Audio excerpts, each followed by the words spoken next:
Okay, so I'm going to be making slime, and it will be glow-in-the-dark slime. You can use any kind of glue you want. So I'm going to go right to it. So we're going to go over here, get the slime. Faith already made her slime, it's right over there. And I'm first going to start with glow-in-the-dark glue.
And here's our lip slime.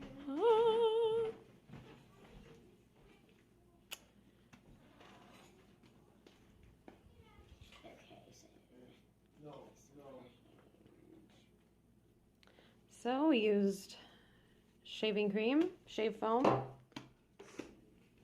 Elmer's glue. Actually on hers we had glow-in-the-dark glue. Glow-in-the-dark glue. I hope that it really does glow in the dark.